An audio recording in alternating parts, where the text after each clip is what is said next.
Now in the newsroom with more on that part of the story. Dominique.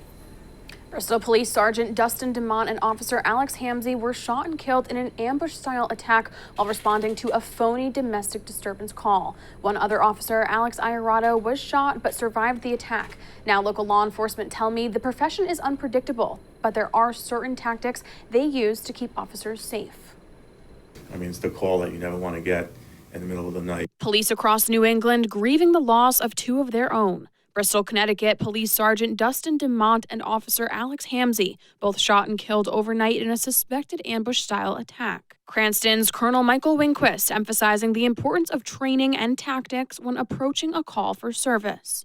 You can do everything right, and despite all your training and your efforts, ambush-style attacks can occur, and there's very little that you can do sometimes about that. Law enforcement experts like Todd McGee, a former Massachusetts state trooper, noting the importance of dispatch relaying information to officers. Those dispatchers are really the hub of information sharing. The goal is to get as much information to that officer that's responding.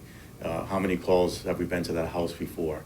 Are there weapons? And it doesn't stop when officers are off the clock. Colonel Winquist telling ABC 6 News these type of safety mechanisms for officers are constantly at the forefront, especially when out in public.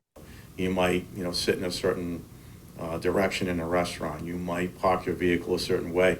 You don't even realize it, and usually a family member or somebody else will bring it to your attention. Again, we don't turn it off when we go home. Once an investigation is complete, Wednesday's tragedy in Bristol could be studied to see if any additional training can be done to reduce the risk that comes with these types of calls. We know that there's always an element of danger, but I commend the officers that go out day in and day out. They do these jobs knowing that there is a possibility that they could be injured or killed doing the job.